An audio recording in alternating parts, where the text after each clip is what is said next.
आसिम वकार, मंदिरों की खोज भी हो रही है तो इसमें परेशानी क्यों होनी चाहिए?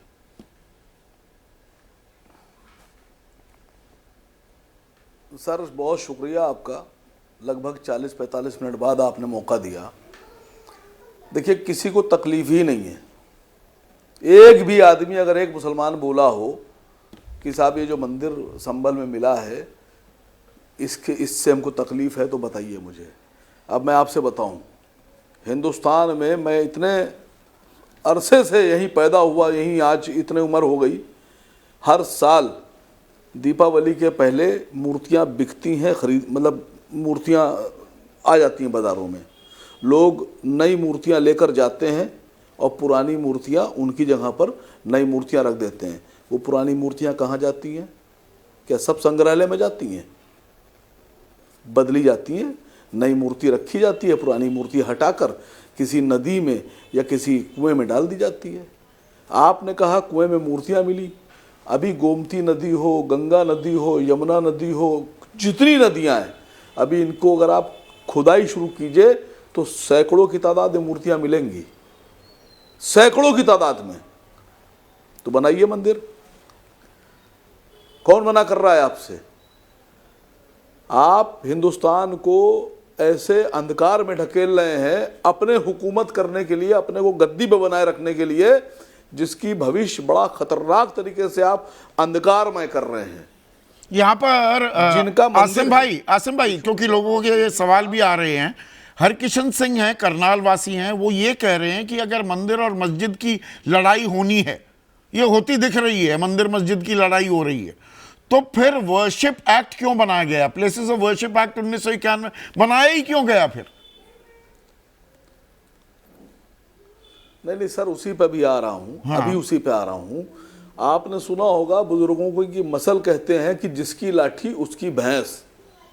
इसको अगर डिफाइन कीजिएगा सही तरीके से तो उसका मतलब होता है कि जो ताकतवर होता है वही हुकूमत करता है, और जो हुकूमत करता है संविधान उसी के लिए, संविधान उसी के हाथ में होता है।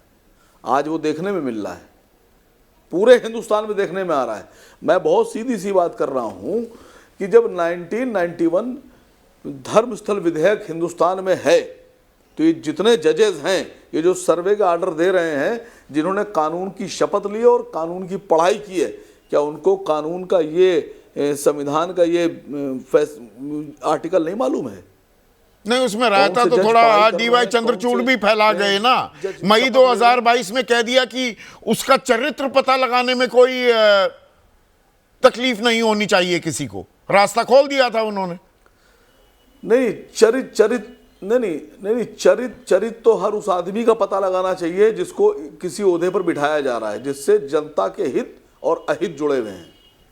चंद्रचूड़ साहब का भी मैं समझता हूं कि उनका भी चरित्र मालूम होना चाहिए लोगों को। पर चरित्र जो संभल का है, और वहां पर जिस तरह से जो दंगे हुए, एक मिनट, और योगी आदित्यनाथ उस बात को पुरजोर तरीके से उठा रहे हैं कि भाई अब संभल में एक भी पत्थरबाज को मैं नहीं रहने दूंगा। वहां पर दंगों में हिंदुओं पर ज्यादा बड़ा खामियाजा भुगतता उनको दिखाई देना पड़ा है, पलायन भी वहां पर हुआ है। मैंने अभी आपसे एक बात कही, आपने पलायन की बात की। जो लोग अपना घर छोड़कर कारोबारी वजहों से या किसी वजहों से चले गए अपने इलाकों को छोड़कर, उनको पलायन बोला जाता है। मैं आपसे ये आंकड़ा दे रहा हूं, कारोबारी वजह या डर। जो गल्फ कंट्रीज हैं, मुस्लिम कंट्रीज हैं, 1 करोड़ लोग, 1 करोड़ हिंदू वहां नौकरी कर रहा है, रह रहा है। नहीं, शिवांशु गौतम इससे जुड़ा भी सवाल पूछ रहे हैं आसिम भाई। वो ये पूछ रहे हैं, मैं आपकी राय चाहूंगा इस पर, कि क्या योगी सरकार मंदिर खोजने और मूर्तियां ढूंढने के बाद पलायन करने वाले हिंदू परिवारों को वापस लाएगी? क्या सरकार को फिर उन्हें वापस लाना चाहिए? मैं आपसे क्या कह रहा हूं, 1 करोड़ लोग, पूरी बात जनता तक जाने दीजिए, 1 करोड़ लोग मिडिल ईस्ट में हिंदू भाई नौकरी कर रहे हैं, अपने अपने घरों को छोड़कर वहां बस गए हैं, वहीं रहते हैं, वहीं बच्चे पढ़ रहे हैं, वहीं उनके कारोबार हैं, वहीं उन्होंने घर बना लिए हैं, या बहुत से लोग अमेरिका चले गए हैं, इंग्लैंड चले गए हैं, यूरोप चले गए हैं, तो इसको आप पलायन कहेंगे? सबसे पहले तो ये बताइए, गए तो 2 लोग छोड़कर, आज भी जा रहे हैं। और मैं नहीं समझता नहीं, हूं वो आप 2 10 साल चीजों में को यहाँ हिंदुस्तान से पर जितने जोड़ लोग रहे हैं, पलायन उनका करके घालमेल गए कर रहे हैं। एक होता है कि डर के मारे पलायन किया गया, पर उनकी जिम्मेदारी क्या लेगी सरकार, ये भी अपने आप में सवाल है। पर मूल सवाल अभी पूरा सीधा जवाब नहीं मिला है मनोज राजन त्रिपाठी। ये संभल में यकायक ये कुआं खुदाई और मंदिर की ढूंढाई, ये सिलसिला क्यों शुरू हुआ है? मैं बहुत जल्दी से आपको 3 चीजें बताऊंगा। एक डौडिया खेड़ा जगह है उन्नाव में, कुछ साल पहले वहां 3000 टन सोना मिल रहा था जमीन के अंदर। वो राजा राव, आप, वो बड़ी फेमस चीज थी पूरे देश में, उसका बड़ा कवरेज मिला था। वो राजा राव राम बख्श की जमीन थी जिन्होंने अंग्रेजों से लोहा लिया। हम जब उसको कवर कर रहे थे तो वहां पर जो सर्वे चल रहा था, खुदाई चल रही थी, वहीं एक मंदिर भी था। उस मंदिर में सारी मूर्तियां विखंडित थी। मुसलमान की आबादी छोड़ दीजिए, वहां एक मुसलमान शख्स भी नहीं रहता था, पूरा हिंदुओं का ही गांव था, दलित होंगे पिछड़े होंगे, सारी मूर्तियां विखंडित थी। लेकिन जब ये सब कुछ चल रहा था तो अचानक लोगों ने वहां पे फूल चढ़ाना शुरू कर दिए, पानी चढ़ाना शुरू कर दिया, और जैसे ही ये खत्म हुआ, सोना नहीं मिला, वो मंदिर फिर उसी स्थिति में, आज वहां पर कोई नहीं। याद है मुझे। अब आइए दूसरी चीज। कानपुर में एक जगह है कायस्थाना रोड। कानपुर हिंदू मुस्लिम दंगों के लिए कुख्यात था, जो 92 के बाद बंद हो गए दंगे वहां पे, क्योंकि वो हिंदू मुस्लिम दंगे बराबर थे, लोगों की मौत होने लगी। कायस्थाना रोड यानी कायस्थों की पूरी बस्ती थी वो, जो धीमे धीमे विवादित सीमा बढ़ती गई, बढ़ती गई, बढ़ती गई, और कायस्थ लोग अपनी बेचते गए, अपने घर बेचते गए, पलायन नहीं किया, बेचते गए, सुरक्षा की दृष्टि से बेचते गए, और वहां भी बीसियों मंदिर आपको मिल जाए। अब बात रही कि एक मैकू का मकान था जिसने मुबीन को बेच दिया। क्या मुबीन ने उस घर के मंदिर को तोड़ दिया?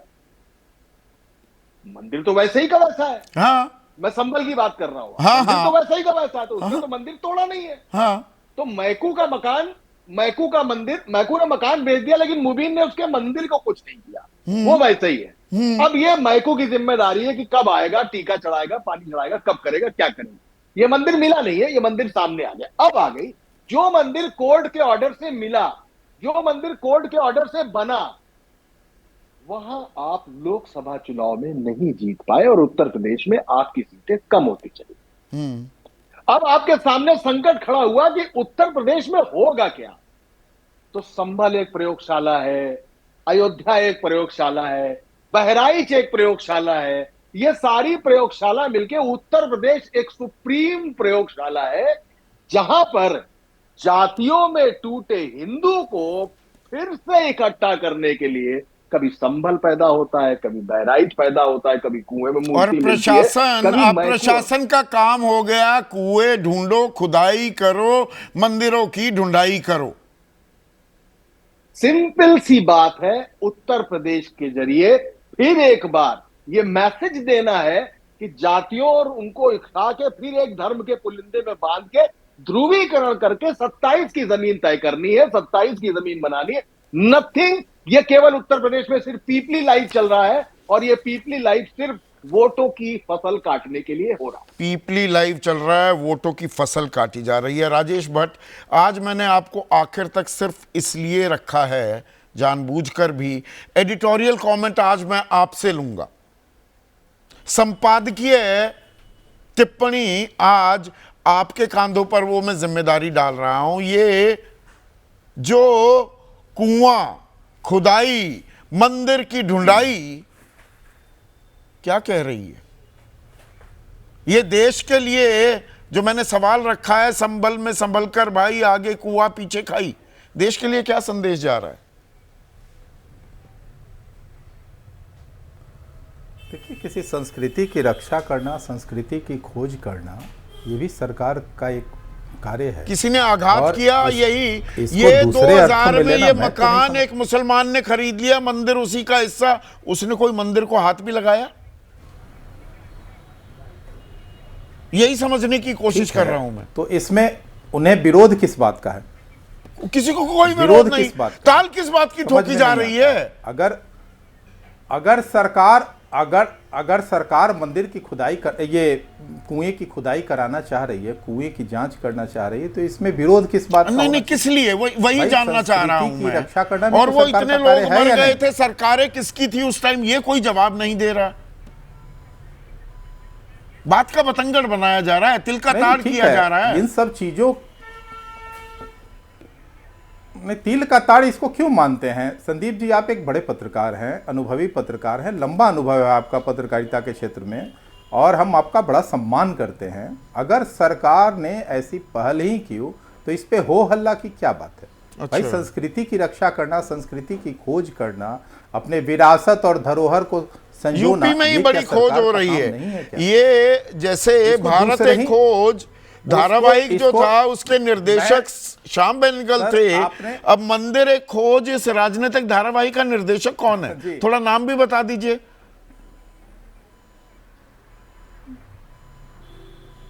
नहीं, मैं कह रहा हूं कि अगर सरकार इस तरह की कोई अच्छी पहल करने जा रही है तो इसका स्वागत करना चाहिए। इस पे ओहापोह की स्थिति तो मचाने ये का बहुत कोई अच्छी मतलब पहल नहीं है क्या? क्या अब है क्या? हर आप मंदिर मानते हैं?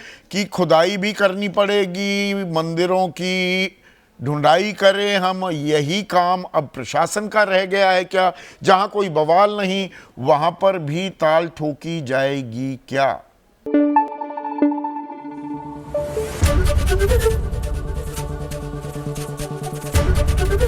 एबीपी न्यूज आपको रखे आगे।